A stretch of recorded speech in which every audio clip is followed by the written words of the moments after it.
ને શાનદાર જીત મેળવી છે અને ગુજરાતને ફરી એક વખત ધરાશાયી કરી નાખ્યું છે। આ તો વાત થઈ ગઈકાલની મેચની અને આજે મુકાબલો થવાનો છે હૈદરાબાદ અને દિલ્હી વિશે। તો ગઈકાલની મેચ કેવી રહી, આજની મેચ કેવી રહેશે અને પોઈન્ટ ટેબલની સ્થિતિ શું છે અને આઈપીએલમાં હવે કેટલી ટીમ લગભગ પ્લેઓફમાં જશે અને કેટલી ટીમ વેઇટિંગ લિસ્ટમાં છે, આ તમામ પાસા પર ચર્ચા કરવા આપણી સાથે સ્ટુડિયોમાં ઉપસ્થિત છે રમતગમત નિષ્ણાંત અશોકભાઈ મિસ્ત્રી। અશોકભાઈ, સ્વાગત આપનું સ્ટુડિયોમાં। Thank you very much. Ashokbhai, સૌથી પહેલા આપણે ગઈકાલના બંને મુકાબલા અંગે વાત કરીએ। સૌથી પહેલા વાત કરીએ બેંગ્લોર અને મુંબઈની। જે રીતે આપણે અગાઉ વાત કરી કે યુવા ખેલાડી અને દમદાર ખેલાડીઓથી ભરેલી એક ટીમ એટલે કે બેંગ્લોર ગયા વર્ષની રનર્સઅપ ટીમ રહેલી છે બેંગ્લોર, અને આ વખતે તેનું કન્ટિન્યુઅસલી કંગાળ પરફોર્મન્સ। ક્યાંક એવી આશા પણ હતી કે ક્યાંક આશાનું એક ઉમ્મીદ જાગે અને બેંગ્લોરમાં કંઈક એવો તરખાટ આપણને જોવા મળે। ચલો, હાર હોય કે જીત હોય પછીની વાત છે, પણ એટલીસ્ટ એ લોકો ગેમમાં તો આવે। ગઈકાલે તો ગેમ પણ જોવા ના મળી અને આપણે હાર જોવા મળી। ડેફિનેટલી એક બહુ મોટો સેટબેક કહેવાય, કારણ કે ઘણા બધા રૂપિયા આપીને બધા ખેલાડીઓને રમાડવામાં આવે છે। જેમ આગળ આપણે વાત કરી છે કે IPL 10 માટે, કારણ કે IPL 10 જે લોકો જોવે છે એમને પણ ક્યાંક ને ક્યાંક આ ખેલાડીઓની રમત જોવી છે અને એ જે એન્ટરટેન કરી શકે એવા એ ખેલાડીઓ છે। એટલે જેની ઉપર એન્ટરટેન કરવાનો મોટો મદાર હોય એ ખેલાડીઓ ક્યાંય ચાલ્યા નથી, કોઈ જગ્યાએ આપણને એન્ટરટેન કર્યા નથી। અને વિરાટ કોહલીની જો વાત કરો તો એક સફળ કેપ્ટન તરીકે, ભારતના કેપ્ટન તરીકે આટલું જબરજસ્ત પ્રદર્શન હોય અને પછી IPL આટલી બધી નિષ્ફળતા, એટલે ક્યાંક જમીન આસમાનનો ફેર છે એના એપ્રોચમાં, એના એટીટ્યૂડમાં। ક્યાંક એમ લાગે છે કે either is not good with the team or team is not good with the him. એટલે ક્યાંક બંનેમાંથી એક જગ્યાએ ક્યાંક કંઈક ખૂટતું એવું લાગે છે। એક યુનિટ તરીકે રમાતું નથી, કોઈ પરફોર્મન્સ દેખાતો નથી। ડિવિલિયર્સ પોતાની રીતે ટ્રાય કરી લે છે, ગેલ રમીને જતો રહ્યો, ત્યાર પછી બાકીના હેડને રમાડ્યો, હેડ ફેલ ગયો। જે ખેલાડીઓને અંદર લાવવામાં આવ્યા they were not able to deliver. એટલે ક્યાંક એક કન્ટિન્યુટી નથી જોવાતી કે ભાઈ તમે એક મેચમાં વિજય મેળવ્યો, ધારો કે ગુજરાત લાયન્સ સાથે રાજકોટમાં વિજય મેળવ્યો, તો એને ત્યાર પછી કોઈ જગ્યાએ આપણને એવો વિજય જોવા જ નથી મળ્યો અને અલ્ટિમેટલી જે કંઈ આપણે જોઈએ છે સતત હાર।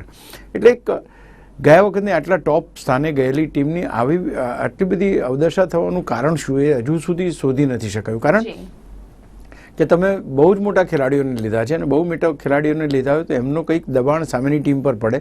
દરેક ટીમ એમને આવીને હરાવી જાય, દરેક ટીમ એમને આઉટ કરી જાય, દરેક ટીમ એમને મોટાના મોટા માર્જિનથી હરાવે।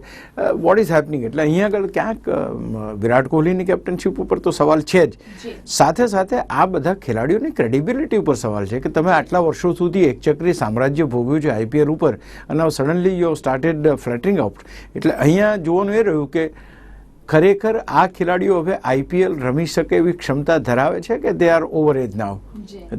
100% સવાલ હવે એ ઊભો થાય છે whether these people are capable of playing competitive cricket.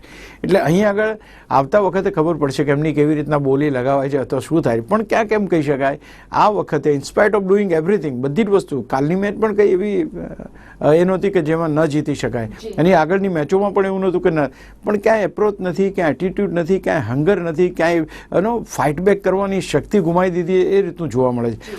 આજે વિરાટ કોહલી એકલો કોઈ વિકેટ એ કરે અને પછી ગમે તેમ મીન્સ કે એની એક્શન કરે, but the team is not at all supporting him. એટલે અંદર એવું લાગી રહ્યું છે કે તાલમેલ સૌથી મોટી વસ્તુ, તાલમેલ જ નથી। That is very correct word, કારણ કે હું માનું છું કે ગમે તેવી તમારી પાસે ટીમ હોય તે છતાં તમે એક સારા કેપ્ટન હો તો એ ટીમ પાસેથી શ્રેષ્ઠ પ્રદર્શન કરાવીને તમે એક લેવલ સુધી લઈ જઈ શકો છો। અહીં આગળ તમારી પાસે શ્રેષ્ઠમાં શ્રેષ્ઠ ટીમ છે, તે છતાં પણ તમે ટીમને નથી કેરી કરી શકતા કે નથી ટીમ પાસેથી કોઈ પરફોર્મન્સ કઢાવી શકતા। ઇટ ઇઝ કરેક્ટ કે આ લોકોને પૈસા આપીને ખરીદાય, એ લોકોની ફરજ છે રમવાની, પણ કેપ્ટનની પણ ફરજ છે કે કઈ રીતે ટીમનું મનોબળ વધે, કઈ રીતે ટીમની જે એકાગ્રતા છે વધે, કઈ રીતે એ લોકો પરફોર્મ કરી શકે, what are the reasons which are taking back. ક્યાંક તો સ્ટડી કરવો જોઈએ, ક્યાંક તો એનું એનાલિસિસ થવું જોઈએ, કારણ કે હાફ ઓફ ધી IPL તમે જ્યારે પહોંચો ત્યારે જોવું પડે કે ભાઈ શું થઈ રહ્યું છે આપણે। એટલે એવું હતું કે વિરાટ કોહલી નહોતું એટલે કદાચ ટીમનું મનોબળ ક્યાંક ને ક્યાંક ઢીલું પડતું હશે, ક્યાંક તો ટીમમાં ક્યાંક જુસ્સો નહોતો। વિરાટ કોહલીના આવવાથી આપણને એક આશા બંધાઈ હતી કે ચલો ભાઈ વિરાટ કોહલી પાછો આવ્યો છે એટલે કોહલી એના જે નામ પ્રમાણેના ગુણ બતાવશે આપણને। પરંતુ વિરાટ કોહલીએ ગેમમાં પાછા આવ્યા બાદ પણ જે રીતે સતત હાર મળી રહી છે, લાગી રહ્યું છે કે વિરાટ કોહલીએ પણ આ હારનું કારણ શોધવાની કોઈ તસ્તી નથી લીધી। એક વસ્તુ બીજી મને એ નથી ખબર પડતી કે he is not able to score more. એટલે એકાદ વાર બે વાર રમ્યો હશે, કદાચ 8-10 મેચો રમ્યામાં, પણ ક્યાંક ગઈકાલે બી જે રીતે આઉટ થયો, he wanted to flick that બોલ અને બોલ ટોપ એજ લઈને સીધો પ્લેયરના હાથમાં ગયો. I mean he was surprise કે હું આ કેવી રીતના, એટલે ક્યાંક એના રિફ્લેક્સિસ ધીમા થયા છે, ક્યાંક એને હી place before the ball comes, અથવા તો ટાઈમિંગ એનો મેચ નથી થતો, ક્યાંક ને ક્યાંક એની પોતાની પણ જે પરફોર્મન્સ એની ઉપર અસર. અચ્છા, એની પરફોર્મન્સ ઉપર અસર થવાના બીજા કારણો જાગૃતિ, એની નિષ્ફળતા બી છે. નિષ્ફળતા ઇન ધ સેન્સ ટીમની નિષ્ફળતા. He is getting disturb when the team is not playing, અને ઓબ્વિયસ છે કે as a captain he feels that કે હું નથી રમી શક્યો. એણે એક પ્રેસ કોન્ફરન્સમાં કહ્યું પણ ખરું કે હું નથી રમ્યો તો શું થયું, બાકીના 10 ખેલાડીઓ તો છે ને. બટ દેટ ડઝન્ટ સર્વ the purpose. You are blaming everybody. આપણે જોવા જઈએ તો આપણે બીજા ખેલાડી પર આપણે એટલો મદાર પણ ન રાખવો જોઈએ. Very true. અને definitely it's a team game, ટીમમાં બીજા ઉપર મદાર ડેફિનેટલી રાખવો પડે જાગૃતિ, પણ he should lead from the front. It is important કે તમે આજે મેદાન ઉપર રહો, તમે એક ઓપનિંગ બેટ્સમેન તરીકે આવો છો, તમારી ફરજ છે કે તમારી ટીમ માટે એક પાર્ટનરશિપ બનાવો, એક તમે એવું એને મજબૂત શરૂઆત આપો, અને યુ સ્ટે.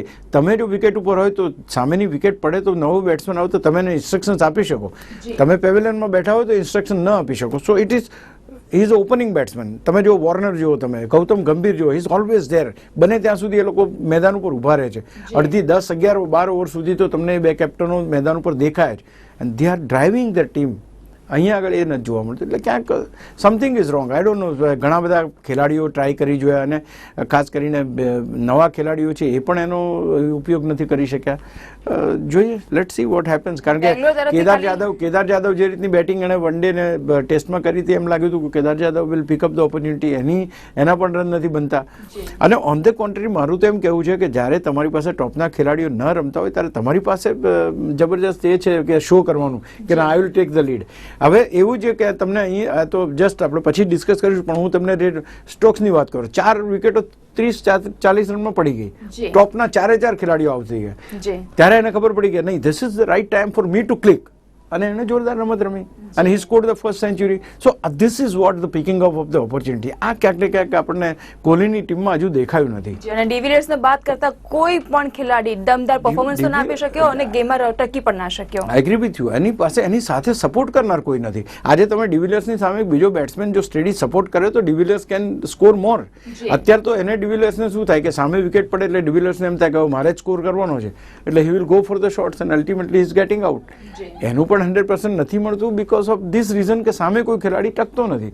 એની સામે ટપોટપ વિકેટ પડતી હોય તો એને ખબર હોય કે હવે સામે તો કોઈ છે નહીં, મારે જ મારવાના છે run. He goes for the rash shot and loses the wicket. In short એવું કહી શકીએ કે આઈપીએલની આજે 10મી સિરીઝ છે, 717 કરોડના જે ખેલાડીઓ છે તે દમદાર પરફોર્મન્સ કરવાને બદલે ક્યાંક ને ક્યાંક પાણીમાં બેસી ગયા, અને નોબત એ આવી છે બેંગ્લોરની ટીમ માટે કે હવે એ પ્લેટ ઓફમાં પણ નથી, આઈપીએલમાંથી લગભગ બહાર ફેંકાઈ ગઈ છે. સામે છેડે મુંબઈ માટે ગુડ ન્યૂઝ એ કહી શકીએ કે પ્લે ઓફમાં એ નિશ્ચિત થઈ ગઈ છે, અને 16 પોઈન્ટ સાથે ગઈકાલે જે રીતે જીત મેળવી છે, 19.5 ઓવરમાં 165 રન કરીને પ્લે ઓફમાં હાંસલ કરી દીધું છે સ્થાન. અને બીજી વસ્તુ કે 16 પોઈન્ટ સાથે પોઈન્ટ ટેબલમાં નંબર 1 બની ગઈ છે. ડેફિનેટલી. હું બીજી એક વાત આમાં એ કહીશ કે આટલા બધા મોટા ખેલાડીઓને આપણે વાત કરી, આ વખતે કેવા રેકોર્ડ્સ આ ટીમ સાથે જોડાયા. સૌથી ઓછું ટોટલ તો એમનું, સૌથી પહેલું પ્લેઓફમાંથી અથવા આઈપીએલમાંથી બહાર જનાર ટીમ તો આ ટીમ. એટલે આ જે બધી વસ્તુ એમની સાથે લેબલ થાય છે, that is something very serious, you know, that requires કે આત્મશોધ કરવી પડશે. એવું લાગી રહ્યું છે બેંગ્લોરની ટીમ માટે કે બેલેન્સ કર્યું છે. જેટલી ગર્વ લેવાની બાબત છે એ પણ એટલી જ છે, અને જેટલી આપણે શરમજનક બાબત છે એ પણ એટલી જ છે. એટલે કદાચિત એ બાબતમાં એ લોકોએ બેલેન્સ કરી રાખ્યું છે. અને સામે તમે જો મુંબઈની team, so they are performing in inch of the team. તમે કહ્યું સાચું, દે આર પ્લેઓફમાં નંબર 1 કારણ કે they have won most of the matches, અને this is what is the performance. અને બીજી એક વાત, રોહિત શર્મા કાલે રમ્યો, એણે હાફ સેન્ચુરી મારી. આની પહેલા રોહિત શર્મા નથી રમ્યો, તે છતાંય ટીમ એટલી મજબૂત છે કે એણે એક પછી એક વિજય મેળવ્યા છે. So that is very important. A captain ધો હી ઇઝ નોટ પ્લેઇંગ, એની ટીમને એ એક સૂત્રતામાં બાંધી શકે છે, એક બોન્ડ તરીકે રમાડી શકે છે, અને they are getting the work done, અને they are winning one of the. So what is the best captaincy? Captaincy best એ કહેવાય કે ટીમને સાથે લઈને ચાલો. ભલે લીડિંગ ફ્રોમ ધ ફ્રન્ટ આપણે વાત કરીએ જ, પણ કદાચ એવું ન થયું તો પણ he should be there to guide his team to win the match. જી. અને રોહિત શર્માની આપણે વાત કરતા હોઈએ ત્યારે ઓછા બોલમાં અર્ધસદી ફટકારવી અને મેન ઓફ ધ મેચ બનવું, અને સાથે જ ટીમને એક વિજય અપાવવો. રોહિત શર્મામાં પણ ગઈકાલે આ ગુણ જોવા મળ્યા આપણને. Rohit Sharma has completed 4,000 runs in IPL, so he is a very established batsman. Fast ક્રિકેટના પાયા નાખનાર જે મહત્વના બેટ્સમેનો છે અથવા તેને કેરી ફોરવર્ડ કરનાર એમાં Rohit Sharma is one of them. એટલે હું માનું છું ત્યાં સુધી he is such a batsman કે એટલો જબરજસ્ત ફાયરી બેટ્સમેન બેટ્સમેન છે કે એની કોઈ આપણે તુલના કોઈની સાથે ના કરી શકીએ. ઓફકોર્સ એ રમતો નથી, ફોર્મમાં નથી, અલગ હોય, પણ ગઈકાલે the way he has played, અને એ જ્યાં સુધી હતો ત્યારે એની ટીમને પણ ડેફિનેટ ખાતરી હતી કે આ મેચ આપણે જીતીશું. So this is the confidence. ધો એ છેક છેલ્લી ઓવર સુધી પહોંચ્યું, પણ તે છતાંય જીત તો એને અપાવી. અને ગઈકાલે આપણને મેકલેનાનું પરફોર્મન્સ પણ જોવા મળ્યું, જે રીતે એને 3 વિકેટ ઝડપી તે રીતે. એબ્સોલ્યુટલી. અને બોલિંગ આપણને સારી જોવા મળી, બેટિંગ સારી જોવા મળી. અમુક ધારો કે આપણને પેલી સાઈડથી કોઈની બહુ મોટી ડિવિલિયર્સ સિવાય ના મળી, તો અહીંયા રોહિત શર્માએ ખૂબ સારી બેટિંગ કરી. એટલે કહેવાનું તાત્પર્ય એટલું કે ટીમ માટે કયો ખેલાડી ક્યારે રમે, I think everybody should be stamped કે ભાઈ આ ના રમે તો આ રમશે, આ ના રમે તો આ રમશે. That is called a team and everybody should be ready to take the responsibility. તો આ તો વાત થઈ બેંગ્લોરની શરમજનક હાર અને મુંબઈની શાનદાર જીતની. વાત કરીએ સેકન્ડ મુકાબલાની, તો સેકન્ડ મુકાબલો પુણે અને ગુજરાત વચ્ચે. અગેન ગુજરાતનું જે સાવજ ગાજ્યો હતો ગુજરાતની ધરા ઉપર, ફરી એક વખત હાર મળી છે અને પુણેનો શાનદાર વિજય મળ્યો છે. અનફોર્ચ્યુનેટલી એ જે સાવજ છે રાજકોટમાં ના ગાજ્યો અને ત્યાંય ના ગાજ્યો. રાજકોટમાં પણ છેલ્લી મેચ જે હાર્યા, અને ત્યાર પછી ગઈકાલની મેચ. એટલે ગુજરાત લાયન્સની એક બીજી એક ટીમ છે કે જે ગયા વખતે ખૂબ સારું પ્રદર્શન કર્યા પછી આ વર્ષે they are scattered in the sense કે તમને કોનું પરફોર્મન્સ જોવા મળશે કોઈ જ કશું પ્રિડિક્ટ કરી શકે નહીં એવા ખેલાડી. કોઈ એના ખેલાડી 25 રન કરી શકે એવું છાતી ઠોકીને ના કહી શકાય એ પ્રકારની બેટિંગ અત્યારે જોવા મળે છે. નોબડી નોઝ કે ફિન્ચ રમશે, નોબડી નોઝ કે મેક્યુલમ રમશે.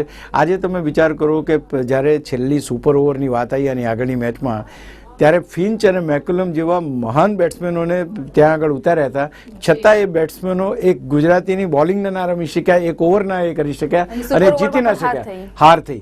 અચ્છા, હવે એના એ જ ડિસિઝન પર ભલે એક બીજી વાત કે ઇન્સ્ટેડ ઓફ ધેટ જો કદાચ એ વખતે અહીંના ખેલાડીઓને મોકલવામાં આવ્યા હોત, એટલે કે ઇન્ડિયન પ્લેયર્સને જો રમવા મોકલવામાં આવ્યા તો એ લોકો ટીમ જીતી જાત. જો સુરેશ રૈના અને જાડેજાએ ઓપન કર્યું હોત અને એ 2 જણા રમવા ગયા હોત તો કદાચ ટીમ જીતી જાય. કારણ કે એ જસપ્રીત બુમરાહ સાથે ડોમેસ્ટિક ક્રિકેટમાં આ ખેલાડી રમી ચૂક્યા છે, એમને ખબર છે કે આની બોલિંગ કેવી હોય, ક્યાં રમાય. હવે પેલા 2 જણને કે જેમણે કોઈ દિવસ એમનો સામનો કર્યો નથી એને તમે રમવા મોકલ્યા, અને ટીમ એટલે ક્યાંક રિસ્પોન્સિબિલિટી લેવાની જે વાત આવે તો captain yes. So that is how team જ્યારે હાર ને જીત શેનાથી થાય, તમારા નિર્ણયોથી થાય. અને that is what is. It is not 100% cricket, it is 30% cricket, 70% strategy, entertainment and everything. એટલે આપણે એવું કહી શકીએ કે ગઈકાલે ગુજરાતની જે ધરા હારી ગઈ હતી, પરંતુ એક જે ચહેરો છે એ સામે આવ્યો છે બેન સ્ટોક્સના રૂપે, કે જેને 63 બોલ કહીએ, 63 બોલમાં શાનદાર સદી ફટકારી છે. બેન સ્ટોકની વાત કરીએ તો એની બોલિંગ તમે જુઓ સાહેબ, અપ ટુ ડેટ. આજે એ કહેવામાં આવતું હતું કે ભાઈ પુનાની ટીમમાં 3 ધુરંધરો કોણ, તો દુનિયાનો સૌથી શ્રેષ્ઠ બેટ્સમેન સ્ટીવ સ્મિથ નંબર 1, સૌથી બેસ્ટ ફિનિશર મહેન્દ્રસિંહ ધોની, અને બેસ્ટ ઓલરાઉન્ડર ઇઝ બેન સ્ટોક્સ. એની જે 4 ઓવર તમે રમો સાહેબ, અને એની જે બેટિંગ જોઈ કાલે, દેટ વોઝ માર્વેલસ. એક લેફ્ટી બેટ્સમેન તરીકે જે ક્રાફ્ટમેનશીપ એમાં જોવા મળી છે, જેની શોટ્સની ગ્રેસ જોવા મળ્યો છે, I was totally impressed. The way he was playing, the way he was slicing over the head, સિક્સરો જે રીતે મારી છે, I think everything put together એક જબરજસ્ત ઇનિંગ કહી શકાય એની. અત્યાર સુધીની આઈપીએલની જેટલી સેન્ચુરીઝ વાગી હશે, મીન્સ કે આ વર્ષે, એમાં કદાચ હું માનું છું મારી દ્રષ્ટિએ બેન સ્ટોકની સેન્ચુરી જબરજસ્ત હતી. બિકોઝ હી પ્લેડ એટ સચ એ ટાઈમ કે જ્યારે ટીમ લગભગ સમેટાઈ ગઈ હતી, 40 રનમાં 4 વિકેટ પડી ગઈ હતી. એટલે ત્યાર પછી બેન સ્ટોક એક જ વ્યક્તિ હતો કે જે આગળ ઉપર રમી શકે એમ હતું. તો એને અને ધોનીએ સ્લો રમીને એને સપોર્ટ કર્યો અને પેલા એને સેન્ચુરીમાં કન્વર્ટ કર્યો. So this is called a performance. This is called something કે જે જેને કહેવાય ને IPL, why IPL is still people love it because of this, કે જે શોટ્સ એને માર્યા છે, જે સિક્સર્સ એને મારી છે, જે બાઉન્ડ્રીઝ એને મારી છે, આઈ થિંક ઓસમ. અને બોલિંગ એને કરી છે. I think all put together હું માનું છું કે એક જ વ્યક્તિ આખી ગેમ લઈ ગઈ હોય તો એ બેન સ્ટોક્સ છે. ગુજરાત લાયન્સના હાથમાંથી આખો વિજય ઝૂંટવી લીધો હોય તો આ વ્યક્તિએ. અને હેડ્સ ઓફ, આઈ મીન એવો જબરજસ્ત પરફોર્મન્સ જોઈને કોઈ ટીમ અગર જીતી બી જાય છે તો આપણને ગૌરવ થાય. એટલે કાલની ટીમ સપોઝ કે ગુજરાત હારી ગઈ તો હું એમને એમનું કે ગુજરાત બહુ ખરાબ રીતે હારી, દે ફોટ. પણ આવો જ્યારે એકાદ પરફોર્મન્સ એવો જોરદાર મળે તો I think any team will have to put their weapons down. In short, ગઈકાલના બંને મુકાબલામાં એક વસ્તુ નિશ્ચિત થઈ ગઈ છે કે મુંબઈ હવે પ્લેઓફમાં ક્વોલિફાઈડ થઈ ગયું છે, બેંગ્લોર આઉટ થઈ ગયું છે ટોટલી. તો બીજી બાજુ પુણે અને ગુજરાતના મુકાબલામાં આ બંને ટીમ એવી છે કે પ્લેઓફ માટે હજુ વેઇટિંગમાં ચાલી રહી છે આગળ. ગઈકાલના મુકાબલાની વાત થઈ, હવે અશોકભાઈ આજના મુકાબલાની વાત કરીએ. જરૂર, જરૂર. હૈદરાબાદ અને દિલ્હી ટકરાવાની છે. હૈદરાબાદ કે ક્યાંક ને ક્યાંક તે પોતાના પરફોર્મન્સ સાથે આગળ વધી રહી છે, જીતનું ખાતું ખોલાવીને. દિલ્હી એટલી જ કંગાળ સ્થિતિમાં પાછળ છે હજુ પણ.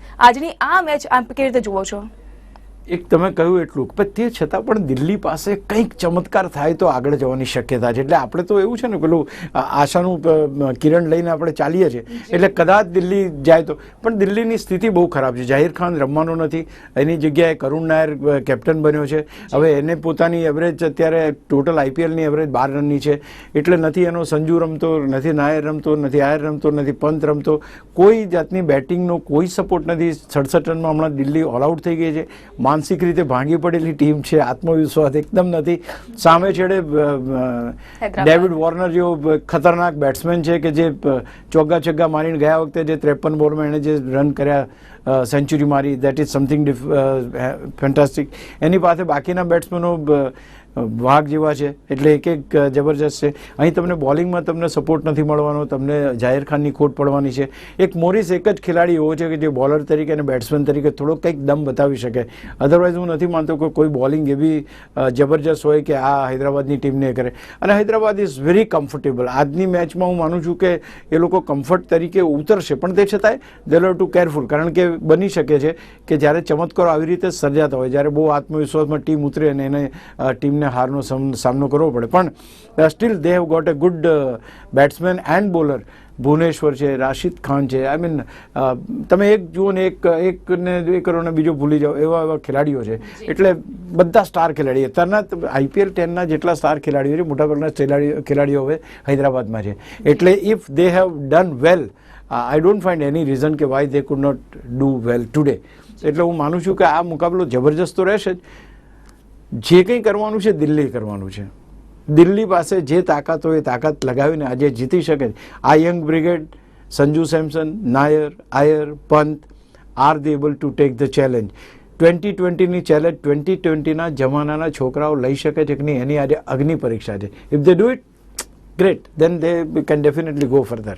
એટલે દિલ્હીની ટીમ માટે એક ખરાબ સમાચાર કહેવાય કે કેપ્ટન ઝાહિર ખાન પોતે ઇજાગ્રસ્ત હોવાના કારણે રમવાનો નથી.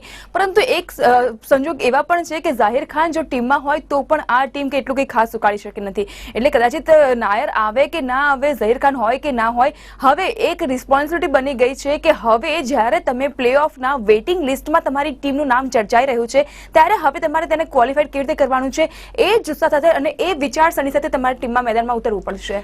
ડેફિનેટ વાત છે. અને સેકન્ડ એ છે કે એમને એ પણ ખબર છે કે જો આ મેચ હારીશું તો પછી અમારે આવી રીતના પ્લેઓફમાં જવાનું વિચારે નહીં લવાય. એટલે ત્યાં ઓલરેડી. અને જ્યારે IPL 10 હવે એના અંતિમ ચરણ તરફ આગળ વધી રહી છે, જ્યારે દરેક પોઈન્ટ માટે લડતું હોય, તે વખતે મજબૂત ટીમો તો પોઈન્ટ ઉપર પોઈન્ટ મેળવીને પોતાની જાતને મજબૂત કરે જ. એ લોકો શા માટે મેચ આપી દે એવી રીતના?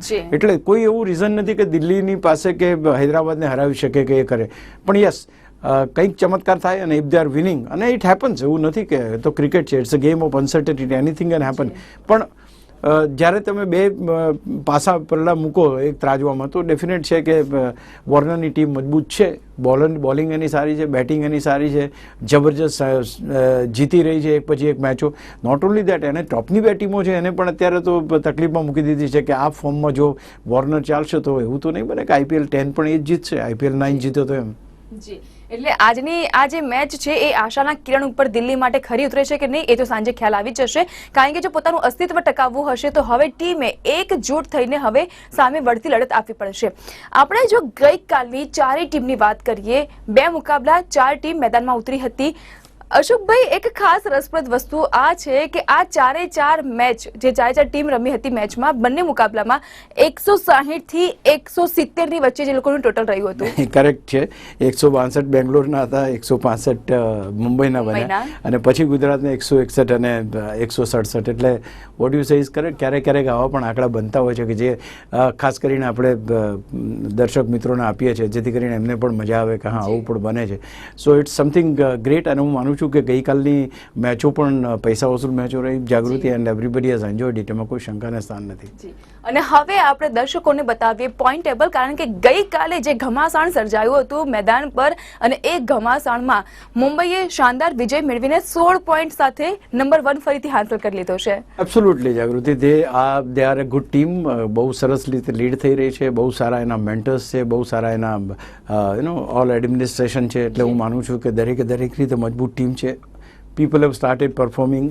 It's a blend of young and senior, જ્યાં રોહિત શર્મા પણ છે અને કુનાલ પંડ્યા પણ છે, એટલે આ રીતના બંને બ્લેન્ડ છે, એટલે they are very good team.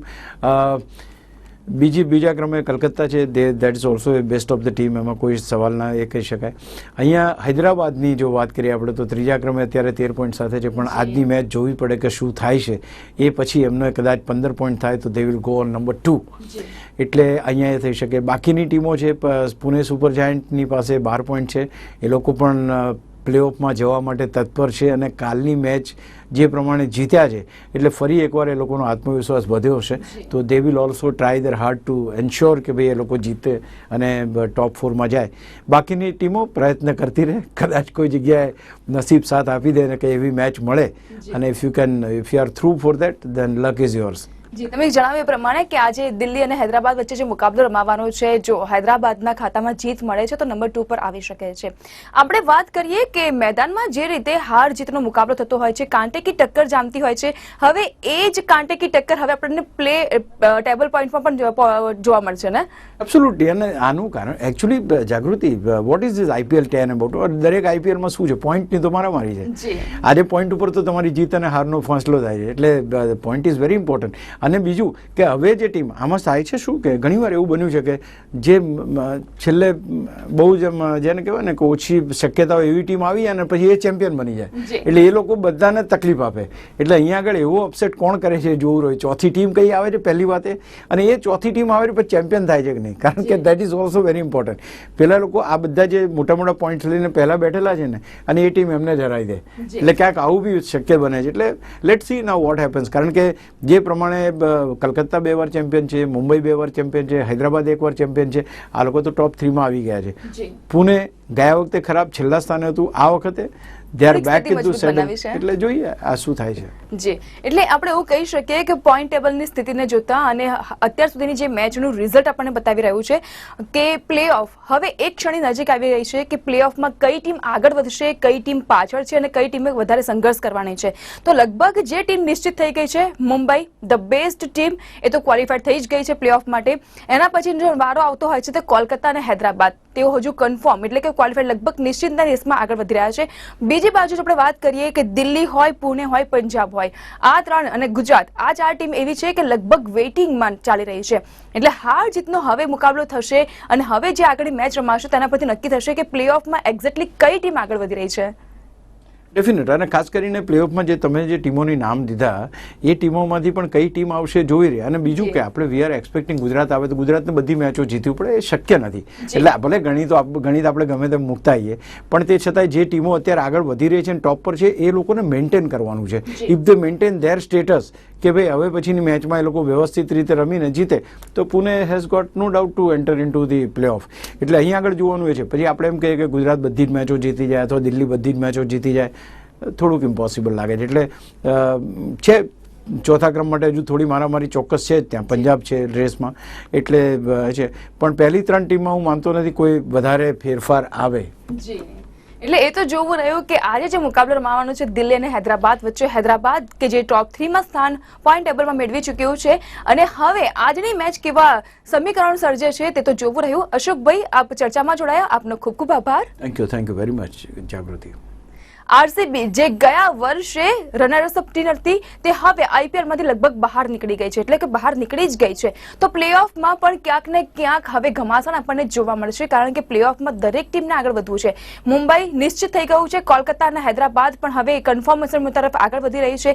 ત્યારે આજની જે ટીમ મેદાનમાં ઉતરવાની છે દિલ્હી અને હૈદરાબાદ વચ્ચે, જોવું રહ્યું કે પોઈન્ટ ટેબલમાં આ બંને ટીમની મેચને લઈને હવે કેવા પ્રકારના સમીકરણ સર્જાય છે. અમારી વિશેષ રજૂઆત IPL સંગ્રામમાં આજે બસ આટલું જ. આવતીકાલે મળીએ, ત્યાં સુધી રજા આપશો. નમસ્કાર.